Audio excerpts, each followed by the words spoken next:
sur un maintien de l'ordre, nos collègues n'agissent pas d'initiative. Ce qu'on peut voir, c'est que nos collègues, des fois, on leur dit mais refusez des ordres illégaux. Le problème, c'est qu'on nous dit, par exemple, je vais prendre le cas emblématique de nos collègues motards des Champs-Élysées, qui ont tiré 3 grenades lacrymogènes sur des manifestants pacifiques à ce moment-là. Ce qui s'est passé, c'est que la salle de commandement leur a dit vous allez là, il y a des gens qui font un trouble à l'ordre public, il faut les disperser, vous tirez les grenades et vous repartez. C'est-à-dire qu'ils sont arrivés sur le moment, ils ont tiré leurs grenades, ils devaient repartir. Leur analyse de la situation pour savoir si l'ordre est légal, si les gens sont menaçants ou pas, ils ne peuvent pas le faire. Ils ne peuvent faire qu'une chose, c'est faire confiance à leur hiérarchie. Même chose sur la place de l'Étoile, elle a été nassée régulièrement sur les premiers mouvements des Gilets jaunes. Nos collègues sur le terrain, quand on allait les voir, disaient mais non, il y a forcément une porte de sortie, on n'a pas pu barrer toutes les rues, ce serait contre-productif. Et malheureusement, les manifestants, quand ils essayaient de sortir, ils ne pouvaient pas. Toutes les rues étaient barrées. Les seuls qui savaient que toutes les rues étaient barrées, c'est la salle de commandement, c'est-à-dire donc les ordres qui viennent du préfet de police, qui est nommé directement par le ministre de l'Intérieur. Et la haute direction de la police nationale, je rappelle que par exemple à Paris, M. Gibelin, directeur de la DOPC, donc de l'ordre public parisien, a fait des faux témoignages sous serment à l'Assemblée nationale dans l'affaire Benalla, et en novembre a été récompensé en étant nommé officier de l'ordre national du mérite par le préfet de police, qui l'a comparé au poilu de la Première Guerre mondiale.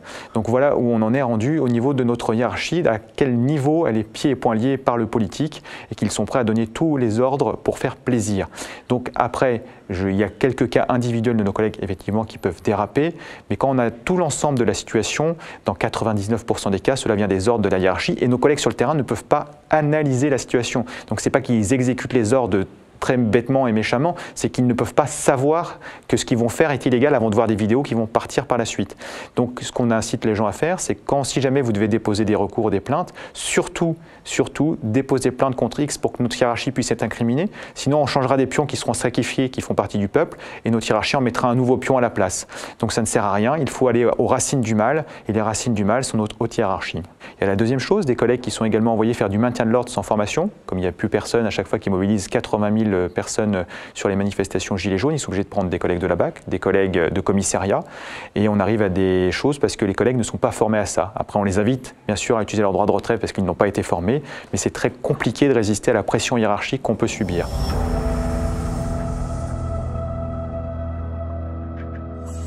On aimerait bien que ce soit nos missions. Voilà, gardien de la paix, c'est pour ça qu'on est rentré. Après, c'est la dérive sémantique sur force de l'ordre. Donc force de l'ordre a un petit côté pratique, ça permet de mettre également les gendarmes et d'autres services qui assurent les maintiens de l'ordre. Mais nous sommes très attachés, chez nous en tous les cas à Vigipolice, au terme gardien de la paix. Et comme on voit comment sont gérées les manifestations Gilets jaunes par notre hiérarchie, nous sommes plus utilisés comme une force répressive que comme une force de gardien de la paix. Si on était gardien de la paix, on leur a donné également des pistes de réflexion sur le maintien de l'ordre. Donc nos collègues sont très bien formés en France, il faut le savoir. Nos collègues CRS qui ont les formations de maintien de l'ordre sont très bien formés. Encore faut-il que nos politiques et notre haute direction les utilisent à bon escient et de façon convenable. On leur a donné des pistes de réflexion sur comment se passe le maintien de l'ordre en Allemagne, comment il se passe dans les pays du Nord. On accompagne le mouvement et on sanctionne individuellement les fauteurs de troubles dans la manifestation. En France, nous sommes dans une gestion de la foule, ce qui fait des dommages forcément collatéraux, avec des gens qui vont devenir radicalisés de chaque côté, parce qu'il y aura plus de blessés, il y aura plus de gens qui disent « j'ai rien fait, je vais me venger la prochaine fois ». Du coup, ils vont violenter les forces de l'ordre. Les forces de l'ordre disent bah, « attendez, ils m'ont violenté, je vais riposter la prochaine fois ». Donc on est dans une escalade de la violence voulu par la doctrine de maintien de l'ordre actuelle en France. Et finalement, ça pénalise à la fois nos collègues ainsi que les manifestants pacifiques. Et on n'arrive pas à se concentrer sur les délinquants et criminels qui sont dans ces mouvements, qui ne méritent qu'une chose, d'être présentés à la justice.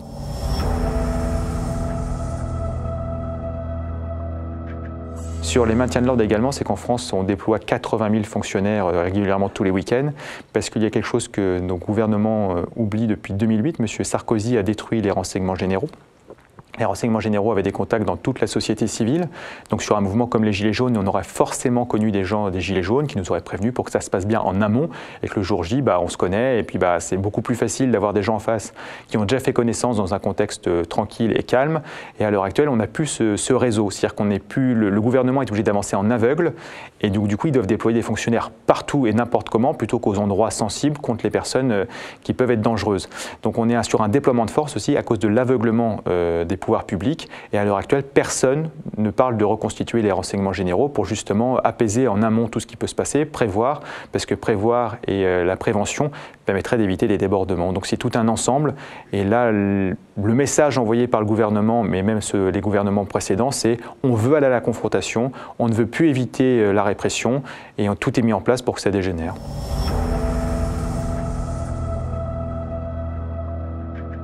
Depuis début 2019, nous avons 7 de nos collègues qui se sont suicidés au 14 janvier, donc ça en fait un tous les 2 jours, sachant que le 14 janvier, il y en a eu 3 en 24 heures.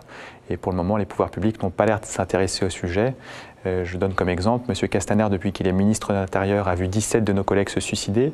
M. Morvan, depuis qu'il est directeur général de la police nationale, 57 de nos collègues se suicider. Et M. Macron, depuis qu'il a été élu, il a vu 75 de nos collègues se suicider. Là, il y a une recrudescence. L'année dernière, sur l'année 2018, nous avons eu 36 de nos collègues qui se sont donné la mort.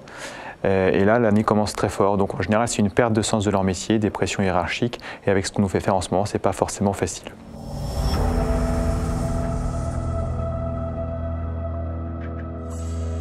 Alors les chiffres qu'on avance, nous, c'est par le réseau de collègues. En fait, on s'entraide sur les réseaux sociaux. Donc c'est à du bon les réseaux sociaux. Ça permet de dire, il y a tel collègue qui s'est suicidé à tel endroit. Donc il y a des collègues qui peuvent nous donner des témoignages, le contexte de comment ça s'est passé, quand on peut le savoir.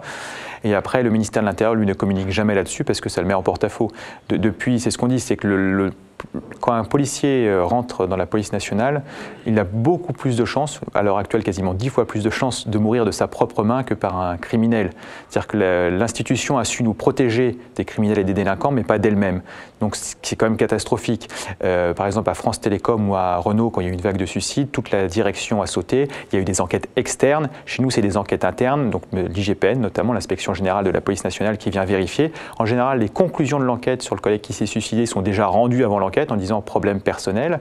Donc au passage, l'inspection générale de la police nationale est contraire au droit européen. Donc dans le code éthique de police nationale qui devrait être normalement appliqué en France depuis 2014, vu que nous avons eu un nouveau code de déontologie, dit que la police n'a pas le droit d'enquêter sur elle-même. Voilà, donc ça arrangerait à la fois les policiers et les citoyens pour différentes situations.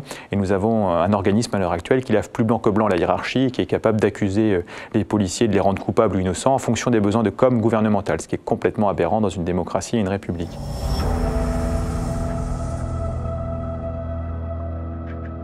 Il y a des familles qui ont voulu se porter partie civile et déposer plainte contre le ministère. Ils ont reçu des pressions pour ne pas le faire.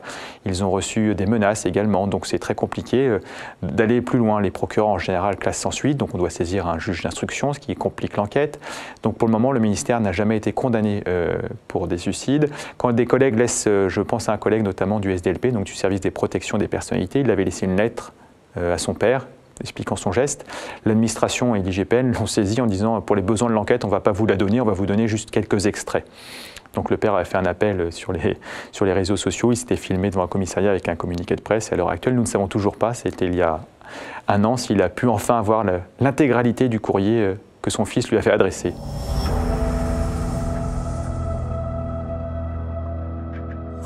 Deux mois après son élection, nous avons envoyé une lettre ouverte à M. Macron avec des propositions à lui faire pour lutter contre le suicide au sein de la police nationale. Nous lui proposions notamment des cycles de travail non pathogènes.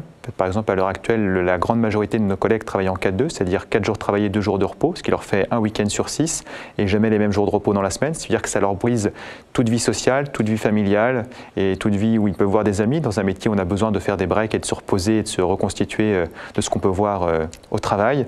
Donc ça, il n'en a pas tenu compte, il ne nous a même pas reçus à l'époque, il a préféré recevoir Rihanna. Bon, chacun ses priorités. La deuxième chose également, c'est qu'il y a des choses qui marchent à l'étranger. Au Québec, la police québécoise avait le même problème que la police française. Donc dans les années 80, ils avaient à peu près le même taux de suicide que chez nous.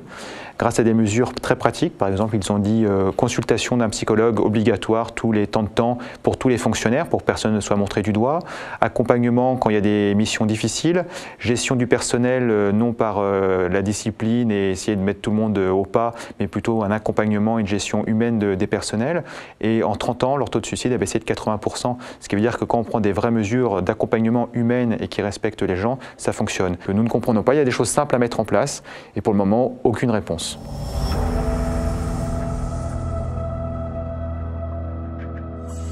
Alors nos collègues, une grande partie des policiers sont gilets jaunes sur les revendications, notamment sur le pouvoir d'achat. Après, sur les revendications politiques, ce n'est pas le rôle d'un policier de prendre ça, à part dans sa vie personnelle. Mais après, ça met mal à l'aise nos collègues quand les gilets jaunes pacifiques vont les voir. Ils sont bien embêtés parce qu'ils disent on comprend, nous aussi on voudrait boucler nos fins de mois. Le prix de l'essence qui a augmenté nous touche particulièrement vu qu'on ne peut pas habiter sur notre lieu de travail, soit parce que les loyers sont trop chers, soit parce que c'est dans des endroits où notre voisin de palier sera le délinquant qu'on a arrêté dans la journée. Donc nous sommes obligés de nous éloigner. Comme nos horaires sont atypiques, nous sommes obligés de prendre la voiture les transports en commun ne fonctionnent pas aux horaires où on va travailler. Donc l'augmentation du prix du carburant a été la petite goutte d'eau également qui nous a impacté énormément. Et après, le pire de tout, c'est que le gouvernement essaye de nous opposer à vous.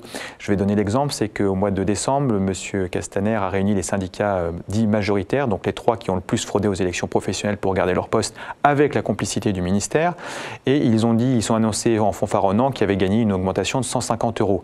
Donc quand on fait l'analyse, en fait, c'est 40 € normalement fin janvier, on verra si la promesse est tenue, et le reste de l'augmentation est soumis à condition qu'on négocie sur garder des horaires de travail pourris et qu'on arrête de demander pour nos heures supplémentaires. Donc autant dire qu'on se fait arnaquer.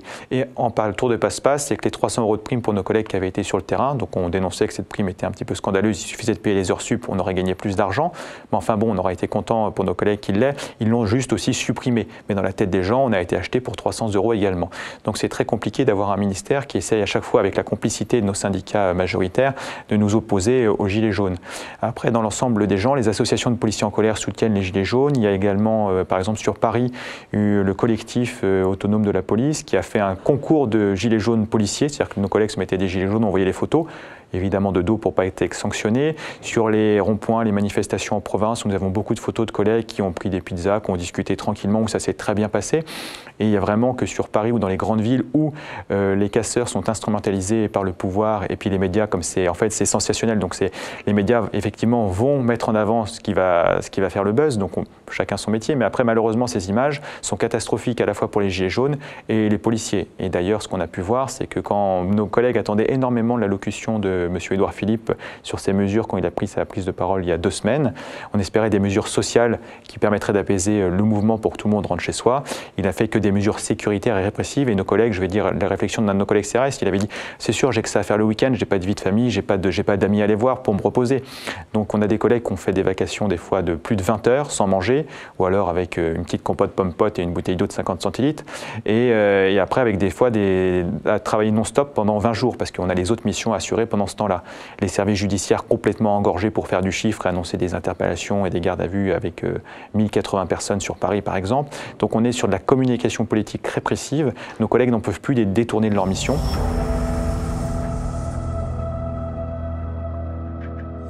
Alors, il y a nos collègues qui se mettent en arrêt maladie assez régulièrement en ce moment. La question, c'est pas savoir pourquoi ils se mettent en arrêt maladie maintenant, la question c'est de savoir comment ils ont pu tenir aussi longtemps, vu les conditions indignes et inhumaines dans lesquelles on nous fait travailler. Voilà, quand je dis qu'on a 20 jours sans jours de repos, des vacations de plus de 20 heures, et des fois on n'est pas nourri sur ces vacations, au bout d'un moment on se demande comment les gens ont tenu jusque-là. Par contre, l'administration, elle, trouve ça intolérable parce qu'ils pensent que nous sommes juste des matricules interchangeables et que nous sommes des robots et que nous avons juste à dire oui avec le doigt sur la couture. Donc ils utilisent la médecine statutaire dans la police nationale. Il y a 2 types de médecine, la médecine de prévention qui est un peu une médecine du travail, j'allais dire, une médecine statutaire qui est le bras armé de l'administration. Donc eux, ils font des contrôles régulièrement pour pourrir la vie des fonctionnaires. Ils sont toujours très tatillons sur les arrêts de maladie.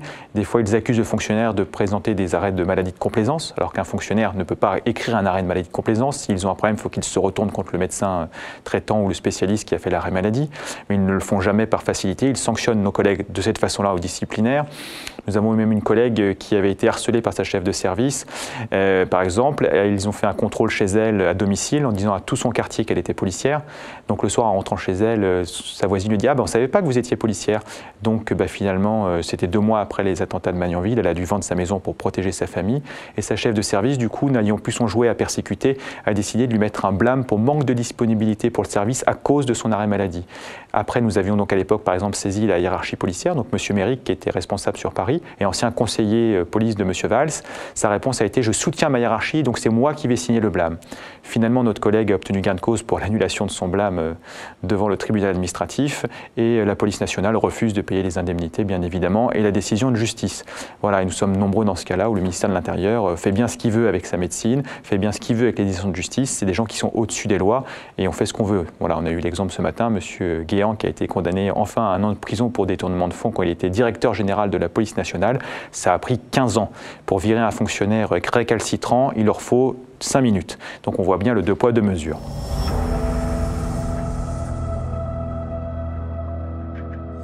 Quand des gens osent dénoncer tout ça, évidemment, ils sont incriminés pour manque de loyauté envers leur hiérarchie, atteinte au crédit au nom de la police nationale, parce qu'en fait, notre directeur, M. Morvan, quand nous l'avons saisi de différents soucis au sein de la police nationale, dont le suicide. Il nous a dit c'est vous qui portez ça sur la place publique, donc c'est vous qui portez atteinte au crédit et au nom de la police nationale et pas la hiérarchie, parce que si jamais vous ne l'en aviez pas parlé, ça ne se serait pas su. Donc il n'y aurait pas eu d'atteinte au crédit et au nom de notre institution. Par contre, vous avez manqué de loyauté envers vos chefs. Donc c'est assez catastrophique comme raisonnement et c'est là où on est embêté au niveau des instances disciplinaires qui sont à la fois juges et parties, qui peuvent briser la vie d'un fonctionnaire du jour au lendemain.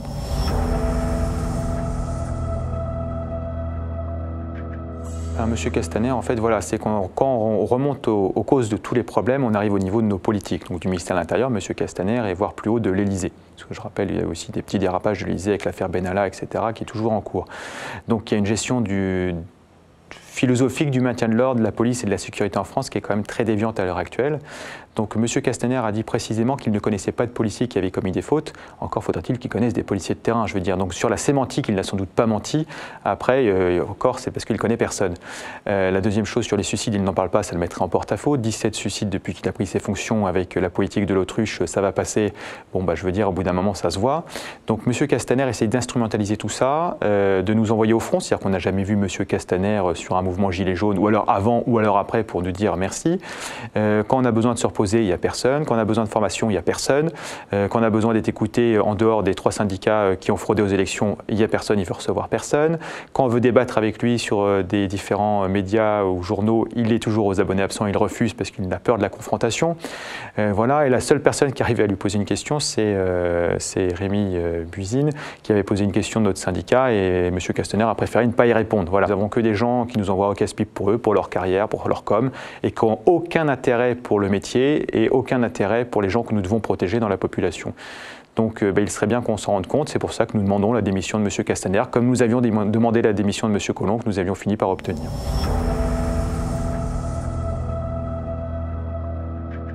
Dans le cadre du grand débat national, M. Macron ne parle pas de la sécurité, il ne parle pas des suicides de façon générale, parce qu'on nous dit que les morts sur les routes, c'est très important.